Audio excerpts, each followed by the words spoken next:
एक ही गुरु के दो शिष्य हैं, सुदामा और कृष्ण, संदीपनी उपाध्याय इनके गुरु जी। लेकिन एक शिष्य सोने की नगरी का राजा है, पूरे विश्व का अधिपति भगवान है, और एक शिष्य एक फूटी सी झोपड़ी में रहता है। एक बार संदीपनी विद्यालय में जब कृष्ण सुदामा पढ़ते थे तब भृगु ऋषि पधारे, सबसे क्रोधी ऋषि, और आकर के गुरु माँ से भिक्षा मांगी। माते भिक्षाम देहि, माता भिक्षा प्रदान करो। माँ ने मन में विचार किया कि अभी सामग्रियां तो इतनी नहीं कि मैं भिक्षा दे सकूं, मना कर दिया। बोले भगवान आप कल आ जाना, आज तो भिक्षा के लिए सामग्री नहीं है, शाम को जब आ जाएगी तो कल आपको प्रदान कर दूंगा। अब भृगु ऋषि तो क्रोधी, उनको तो जब मांगे तब चाहिए। नेत्र बंद करके उन्होंने ध्यान लगा करके देखा, क्या इतनी बड़े गुरुकुल की रसोई में कुछ भी नहीं है। तभी उन्होंने पाया कि वन जाने वाले बालकों के लिए पोटली में मैया ने चने रख रखे हैं, कि जो बालक वन में जाएंगे पुष्प तोड़ के लाएंगे, लकड़ी तोड़ के लाएंगे, वो चने खा लेंगे वन में जाएंगे तो, उनके लिए चने रखे थे। भृगु ऋषि बोले बालकों की ज्यादा चिंता है, एक ऋषि द्वार पर आया उसकी चिंता नहीं है। थोड़ी दूर जाकर के अपने कमंडल के जल से श्रापित कर दिया, जो भी उन चनों को खाएगा वो लक्ष्मीहीन हो जाएगा। जिस समय भृगु ऋषि श्राप दे रहे थे, सुदामा जी वहीं एक वृक्ष के पीछे बैठ करके कुछ पुष्प तोड़ रहे थे। जैसे ही श्राप दिया, सुदामा जी पहले तो चाहते थे कि मैं जाकर के ये संकेत कर दूं कि भाई उन चनों को मत खाना, उनको शाप लगा है। लेकिन तभी गुरुकुल जाते समय देखा कि सामने से अपने दोनों कमर पर पोटलियां बांध करके कृष्ण चले आ रहे हैं। सुदामा जी बोले लाला कहाँ जा रहे हो? बोले आज तोकू और मोकू वन में जावे की सेवा मिली है, मोए और तोए वन से पुष्प और तुलसी तोड़ के लानी है, लकड़ी तोड़ के लानी है। चल देख गुरु मैया ने वन में खावे के काजे चना भी दिए, दोनों प्रेम से पाएंगे और प्रेम से वहां से बढ़िया सब कछु लेके आएंगे। आज बालकन में हमारो नंबर आया हो वन में जावे को। सुदामा जी की नजर पोटलियों पर पड़ी, बोले कन्हैया कहीं खा नहीं ले, फेंक देंगे तो कहीं अंकुरित होके वृक्ष बन गए, कोई भी खाएगा तो लक्ष्मीहीन हो जाएगा। सुदामा जी जिद करने लगे, बोले सुन तू बाकी के सामान रख अपने पास, ये पोटली मोए दे दे मैं बांधूं अपने कमर पे। ठाकुर जी बोले क्यों, मैंने बांध तो रखी। बोले तेरो भरोसा ना है, तो को भूख लगेगा तो मेरे बटके न खा जाएगा, मोकू दे, जब भूख लगेगी तो दोनों बांट के खाएंगे। और जिद करके सुदामा जी ने दोनों पोटली अपने पास रख ली। वन में वृक्षों की लकड़ी तोड़ रहे हैं, पुष्प तोड़ रहे हैं, फल तोड़ रहे हैं। सुदामा जी मौका ढूंढ रहे हैं, कब मौका मिले मैं भागूं, एकांत में चने खा लूं। तभी जोर की बारिश होने लगी। बारिश के कारण ठाकुर जी तो एक वृक्ष के नीचे जाकर के खड़े हो गए। अरे आजा सुदामा यहीं खड़ो है जा, बहुत वर्षा आ रही है। पर सुदामा जी एक बगल में एक और विशाल वृक्ष था, उसके ऊपर चढ़ गए, डाल पर जाकर के बैठ गए। सुदामा जी बोले यही सही समय है, और पोटलियां खोल करके सुदामा जी खाने लगे। ठाकुर जी ने देखा, ए सुदामा मेरे उचना है बा में खा मत जाइयो, रुक जा वर्षा रुकन दे, मैं हूं आ रहा हूं ऊपर। लेकिन सुदामा जी के नेत्रों से आंसू गिर रहे हैं। बोले लाला तू सदा प्रसन्न रहे, मेरे बट की लक्ष्मी भी तेरे पास आ जाए। और दोनों पोटली के चने स्वयं सुदामा जी खा गए। द्वारिकाधीश कृष्ण उस दिन तो सोच रहे थे कि सुदामा तूने एक बार भी विचार नहीं किया कि मेरे भी चने थे उसमें, पा गया। सुदामा जी क्षमा मांगने लगे, बोले माफ कर दे लाला, भूख ज्यादा लगी हमारे, खा गए हो। लेकिन वास्तविकता कौन जाने। ठाकुर जी बहुत दिनों तक सुदामा जी से बोले नहीं। कुछ समय बाद विद्यालय पूर्ण हो गया, सब बालक अपने अपने घर को जाने लगे।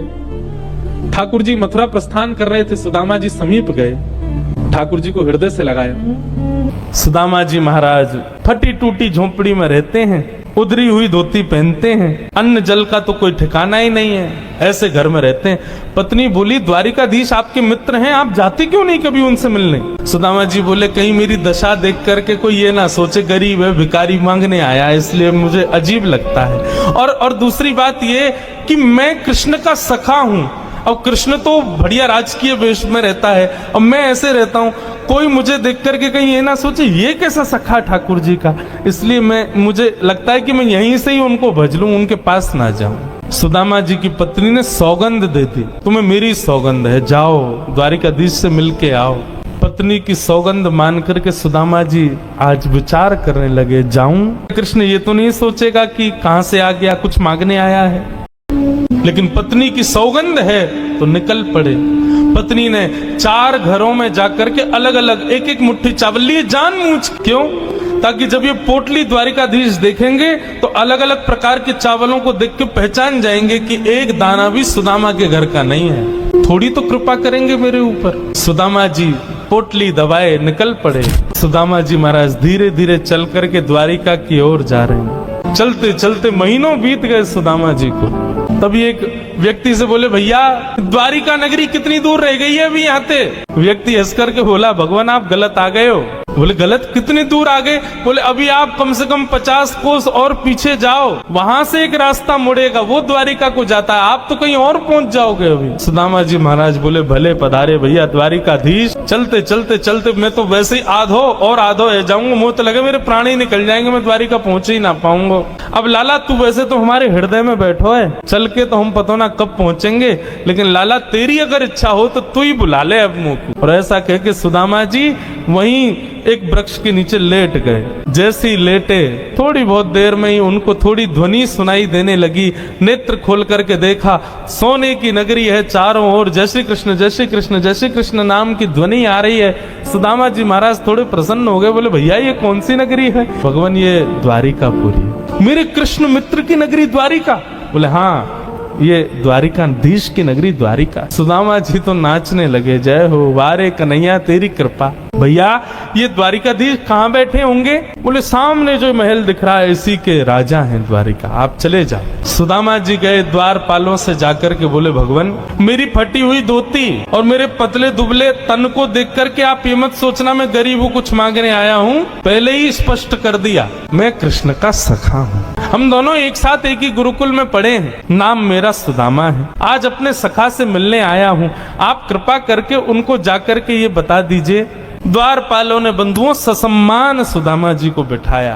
कहा महाराज द्वारिकाधीश प्रसाद पा रहे हैं, हम फिर भी निवेदन कर देते हैं। भीतर जाके द्वारपालों ने जैसे ही बताया, द्वार पर आपके सखा आए हैं, बचपन के मित्र हैं, नाम उन्होंने सुदामा बताया है। सुदामा नाम सुनते ही भगवान खा रहे थे, खाते खाते रुक गए। बोले क्या नाम बताया? बोले सुदामा। पहली बार बीच प्रसाद से उठ गए, दौड़े। महामंत्री सेनापति पत्नियां सब दौड़ रही हैं। ऐसा कौन आ गया जिसके लिए भोजन छोड़ के भागे? द्वार पर दीनहीन सी अवस्था है, सुदामा जी खड़े। भगवान ने जाकर के हृदय से लगा ली। बार बार उनके मुख को देखते हैं, फिर हृदय से लगाते हैं, फिर देखते हैं, फिर हृदय से लगाते हैं। अपने गले में गलवैयां डाल करके लेकर के चल रहे हैं। फिर चलते चलते पता नहीं क्या होता है, ठाकुर जी फिर रोकते हैं, फिर हृदय से लगा लेते हैं, फिर चलते हैं, फिर हृदय, बार बार हृदय से लगा रहे हैं और रोने लग रहे हैं ठाकुर जी। रुक्मणी आदि पटरानियों ने ऐसा दृश्य पहले द्वारिका में कभी नहीं देखा। सुदामा जी को ले जाकर के द्वारिका के सिंहासन पर बिठाया। भगवान ने अपने नेत्र के अश्रुओं से सुदामा जी के चरणों को धोया और संपूर्ण जल द्वारिका के चारों दिशाओं में छिड़क दिया। बोले हमारी द्वारिका पवित्र हो जाएगी। सुदामा जी के चरणों का चरणामृत। सुदामा जी कह रहे हैं, लाला मैं इन सबके योग्य ना हूं, ये सब कहा कर रहा हो भैया? ठाकुर जी बोले आप किसके योग्य हो और कौन किसके योग्य? मुझसे बढ़िया कोई नहीं जानता, चुपचाप बैठे रहो, जो कर रहे हैं करने दो। जो लक्ष्मी सदा के लिए विहीन हो गई थी, उसे वही लक्ष्मी आज सुदामा जी के चरण पहुंच रही है। भगवान की सुदामा जी की थोड़ी मैत्री चर्चा हुई। सुदामा जी से भगवान ने पूछा, सुदामा जी ब्याह हो गया आपके? बोले हाँ लाला है क्यों ब्याह? बोले ब्याह कर लिया, हमको नहीं बुलाया? बोले लाला कर्जा लेके ब्याह कियो और वह ब्याह में भी सबन को भोजन करावे के चक्कर में मैं और तेरी भाभी तो भूखे ही रहे। 4 दिन बाद पड़ोसी ने आके भोजन दियो तब जाके तो पेट भरो। अब वहां में तो को बुलातो तो लाला तो पवानो तो बहुत दूर की बात, अब तू आतो तो तेरे संग घोड़ा आते, सैनिक आते, इनको ही नहीं पवा पाते। ऐसे ब्याह में फिर हम कैसे बुलाते लाला? हमारे निमंत्रण नहीं दियो। मेरी छोड़ लाला, तू बताते ने ब्याह कर लियो? भगवान बोले हमारे ब्याह की मत पूछो, जैसे आपका ब्याह बताने लायक नहीं ऐसे हमारे ब्याह भी बताने लायक नहीं। बोले नहीं नहीं लाला बता ब्याह भयो कि नहीं? भगवान बोले हो गया। अच्छा भाभी कहाँ है? चलो मिलवाएं भाभी से। बोले यहीं बुलाते? बोले नहीं बड़ी जगह चाहिए भाभी से मिलने के लिए। बोले क्यों? बोले अब चलो पता चल जाएगी। विशाल एक सभागृह था, सुधर्मा सभा, और उसमें महाराज असंख्य जहां तक देखो भगवान की पत्नियां खड़ी हैं। सुदामा जी बोले द्वारिका की सब माताएं बहनें दर्शन करने आ गई महात्मा का। भगवान ने इशारा किया आओ एक एक करके सब प्रणाम करो। सब प्रणाम करती हुई 500 पत्नियां प्रणाम कर गई भगवान के। जब 1000 पत्नियां प्रणाम कर गई, ठाकुर जी खड़े खड़े देख रहे थे। सुदामा जी बोले लाला यहाँ पे आइयो, कितनी और हैं अभी? भगवान बोले 16,108। अच्छा लाला ये सब अपनी है? भगवान बोले हाँ सब अपनी। वाह लाला तेने इतने सारे ब्याह किए? 16,108। अरे भैया हमें एक में ही बुला ले तो हम भी आ जाते मालपुआ खावे। हमने एक कियो वहां में नहीं बुलाया, तू नाराज है क्यों? तेने इतने सारे के एक में ही बुला ले तो।